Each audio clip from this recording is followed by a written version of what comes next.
Welcome to our deep dive. Today we're going to be talking about risk. Risk. With Peter L. Bernstein's Against the Gods, the remarkable story of risk. So get ready to have your perspective on risk totally, transformed. Yeah, it's really incredible to think that the very concept of risk, something that's so fundamental to how we live in the modern world, Right. was virtually absent for most of human history. It really makes you wonder, how did early civilizations even function, right? Without a framework for understanding and managing risk, what did they do? Well, imagine a world where every storm, every disease outbreak, every bad harvest was attributed to, the whims of, basically capricious gods. Oh, wow. I mean, that's how it was for a long, long time. The future was essentially a black box, completely unpredictable and beyond human control. So even the ancient Greeks, with all their intellectual achievements, they didn't really have a grasp of probability, did they? It's fascinating, isn't it? I mean, they had their games of chance, of course, but they didn't approach them with any sort of systematic analysis. Right. They might have thrown dice, but they didn't really have the tools to understand the mathematical underpinnings of those roles. So what were some of the key turning points that led to this shift in thinking? Well, one crucial factor was the introduction of the Hindu-Arabic numeral system to the West around the 13th century. Okay. Fibonacci and his book Liber Abaci. Right, right. That was a total game changer. Suddenly, all these complex calculations became possible, and that had huge implications for trade and finance and eventually risk management. Yeah, it's amazing how something as seemingly simple as a new number system could have such a ripple effect. Oh, absolutely. On, civilization. And the shift from Roman numerals to, a much more efficient system really set the stage for the Renaissance, a period of just incredible intellectual, ferment. Yeah. And this is where we encounter someone who truly embodies, I think, the spirit of pushing boundaries. Okay. Girolamo Cardano. Okay. He was a physician, a mathematician, a gambler. Wow. A true Renaissance man in every sense of the word. He's the one who wrote Liber de Ludo Alle, right? The book on games of chance. Yes. And wasn't that one of the first attempts to analyze probability systematically? Yes. Cardano was obsessed with dice and gambling. But what sets him apart, I think, is that he went beyond just, playing the games. Yeah. He wanted to, understand them. He wanted to crack the code of chance. Right. Yeah. So he, meticulously calculated the odds of different dice rolls. Wow. Explored strategies, and even delved into the psychology of gambling, like cheating. Oh, it's a 16th century poker pro using data analysis to gain an edge. It's incredible to think that he was, grappling with these concepts centuries before, modern statistics even existed. Right. And here's where it gets really interesting. Cardano stumbled upon a key insight. Okay. While, individual events are unpredictable, right, patterns emerge when you look at a large number of trials. That's interesting. This was a major step toward the birth of probability theory. So he was starting to see that even randomness has its own kind of order, right? There's a hidden logic beneath the chaos. Precisely. And this brings us to another giant leap forward in the 17th century. Okay. Blaise Pascal. Okay. And his famous Pascal's triangle. Ah, Pascal's triangle. That's the one with the rows of numbers arranged in a pyramid shape, right? That's it. Yeah. It's a deceptively simple tool, but it unlocks a whole world of possibilities in probability theory. I remember learning about it in school and just being blown away by how it could be used to calculate, everything from coin tosses to combinations in poker hands. It's incredibly elegant. It is. And what's even more fascinating is that Pascal wasn't even thinking about, those specific applications when he developed it. Oh, really? He was more interested in the pure mathematics of it. Okay. But it just goes to show, I think, how abstract mathematical concepts can have, unexpected real world implications. So around the same time, you have John Grant, yes, a London haberdasher, analyzing these bills of mortality, essentially death records. Yes. Grant's work is a perfect example, I think, of how seemingly mundane data can reveal extraordinary insights if you know how to how to look at it. So he was a pioneer in using sampling and what we now call statistical inference. Exactly. So by analyzing those death records, he could identify patterns in mortality, understand population trends, and even make predictions about future public health challenges. You got it. It's almost like the birth of demographics and epidemiology just by, crunching numbers from death certificates. Absolutely. And it highlights, I think, a crucial point. The ability to extract meaning from data is fundamental to understanding risk and making informed decisions. Yeah. It's the foundation of everything from modern actuarial science to the algorithms that shape our digital lives. Then you have Edmund Halley, the astronomer who discovered Halley's Comet. Right. He created the first life tables. Yeah. It's amazing how those two seemingly disparate fields, astronomy and actuarial science, could be, connected. It speaks to the interconnectedness of knowledge, doesn't it? Right. I mean, Halley realized that the same mathematical principles that he used to track celestial bodies could be applied to understanding, human lifespans. Right. This was a game changer for the insurance industry, allowing them to assess risk and calculate premiums based on life expectancy. So by the late 17th century, the idea of risk and the tools to analyze it were starting to, gain real traction. This brings us to another pivotal figure, Jacob Bernoulli and his law of large numbers.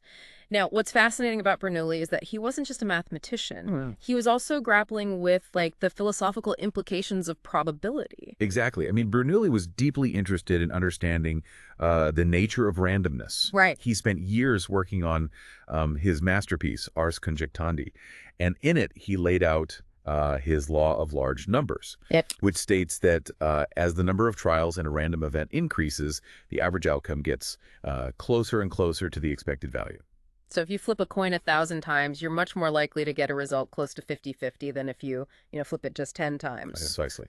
And this seemingly simple idea has profound implications. It's the foundation of statistical sampling, insurance, and even our understanding of how scientific experiments, work.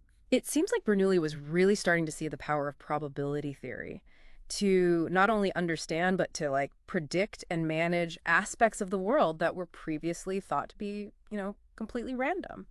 What an incredible shift in thinking. Yeah. Yeah? Absolutely. Yeah, it really was. And, his work paved the way for another towering figure in mathematics, Carl Friedrich Gauss. Gauss.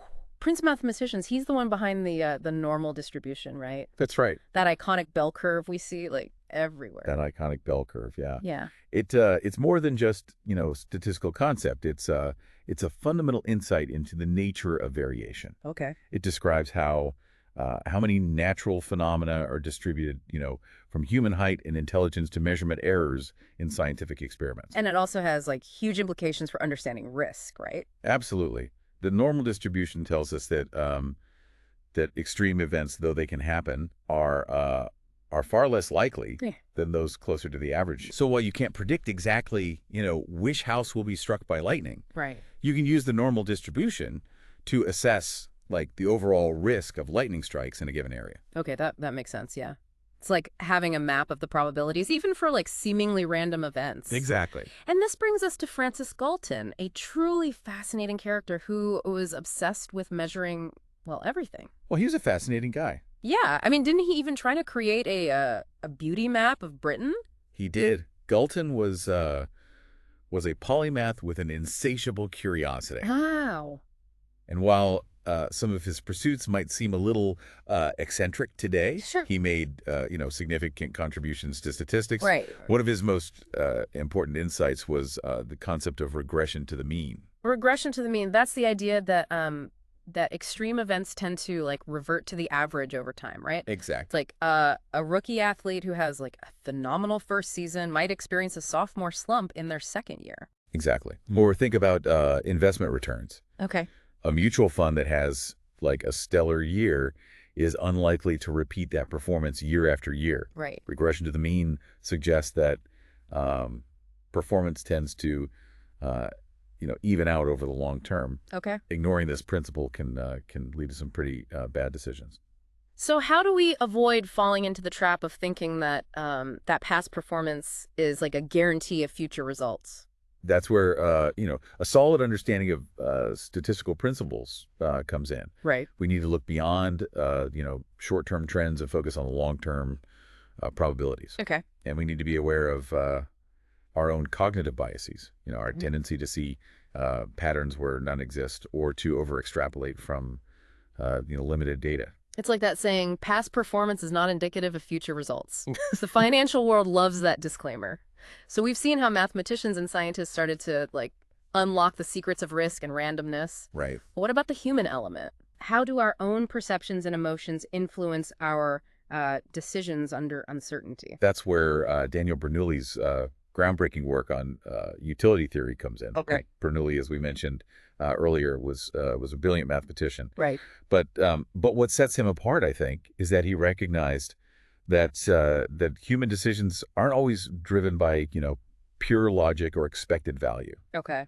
Our emotions and subjective experiences play a huge role. So even if we understand the probabilities, intellectually, our gut feelings can still lead us astray. Absolutely. We might avoid a bet that has a positive expected value simply because the potential loss feels too painful. Yeah. Even if the potential gain is, much larger. Exactly. Bernoulli called this risk aversion. Okay. And his insights have had a profound impact on fields like behavioral economics, finance, and psychology.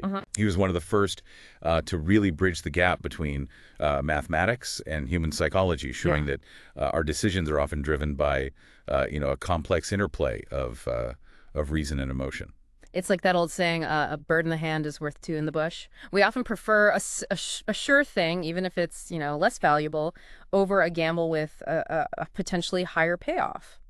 So we've talked about how individuals make decisions under uncertainty. Right. But how did these ideas about risk start to shape society as a whole? That's where Adolphe Quetelet comes in. Okay. He was a Belgian astronomer and mathematician. Wow. Who is often considered the father of social science. Okay. Quetelet was fascinated by the idea that that statistical methods could be applied to understand not just physical phenomena, but also human behavior and social trends. So he was like a pioneer in using data to understand society. Exactly. He analyzed crime rates, marriage patterns, even suicide statistics, looking for for patterns and underlying causes. Wow. He developed the concept of the average man as a way to represent the central tendencies of a population. Okay. It was a revolutionary idea at the time. Yeah. And it paved the way for the use of statistics in fields like sociology, economics, and public health. It's amazing to think that the same statistical tools used to track the movement of stars could be applied to understand human societies. It is. Of course, Quetelet's work wasn't without its critics. Right. Some argued that his focus on averages ignored the individuality of human experience. Right. And that his deterministic view of society left little room for free will. It seems like an early example of the debate over nature versus nurture, right? Or how much of our behavior is predetermined versus the result of our choices and experiences. That's a great point, and it's a debate that continues to this day. Right. But regardless of one's stance on that issue, Quetelet's work was undeniably influential. Yeah. It showed the power of statistical analysis to illuminate the hidden patterns and trends that shape our social world. So by the 19th century, probability theory and statistical thinking were becoming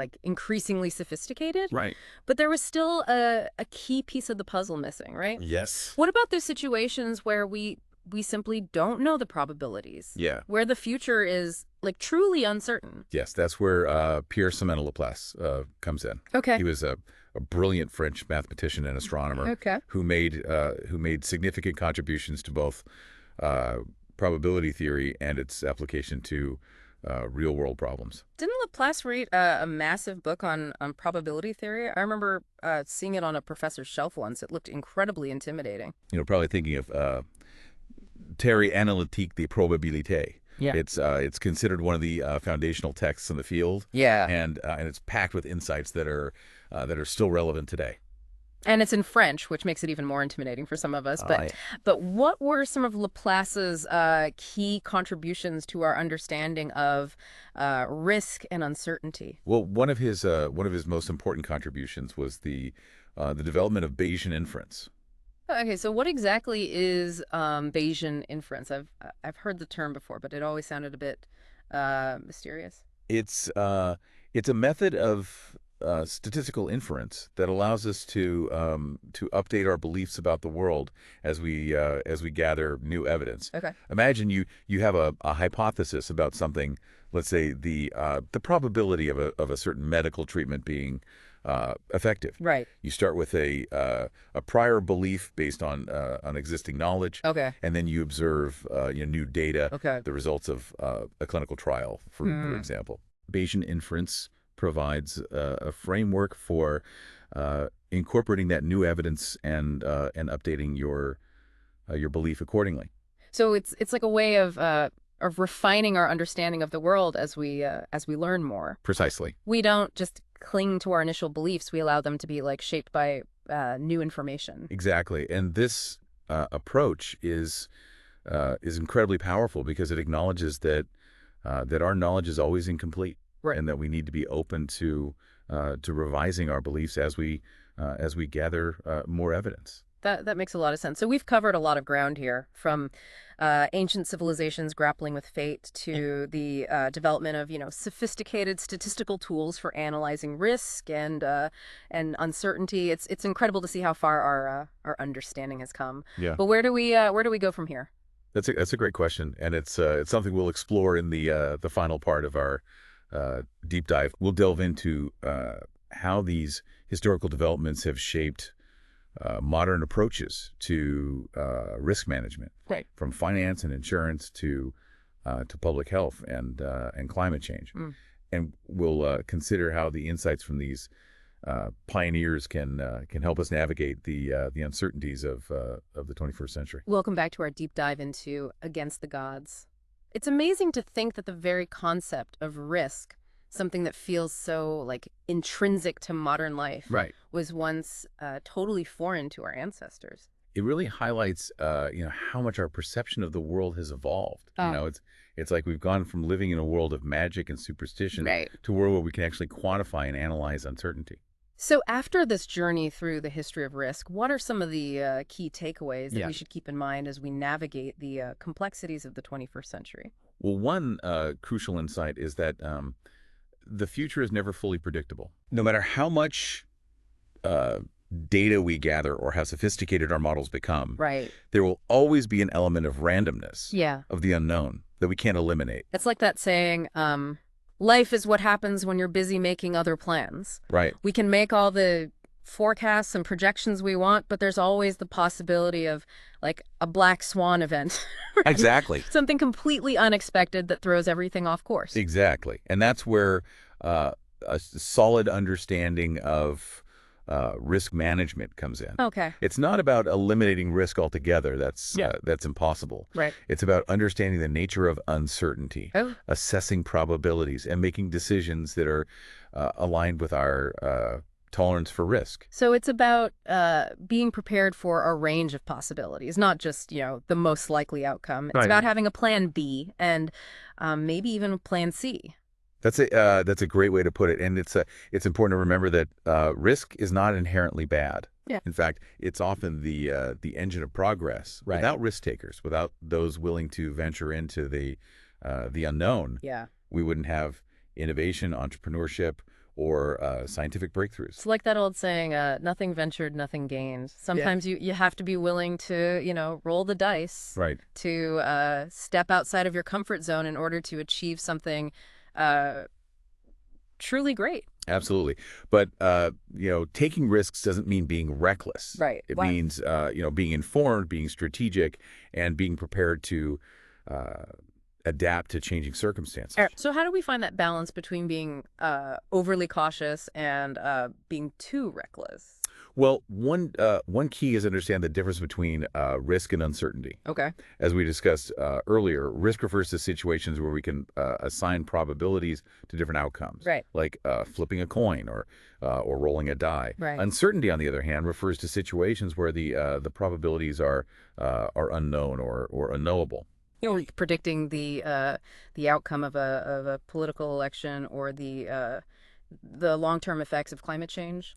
So with risk, we have tools like, probability theory and statistics to help us make decisions. Right. But with uncertainty, it's more about judgment, Yes. intuition, Yeah. and being comfortable with ambiguity. Exactly. And that's where human experience, creativity, and adaptability really come into play. Yeah. There's no algorithm that can predict the future with 100% accuracy. Right. So we need to be able to think critically to weigh different perspectives and to make decisions based on incomplete information.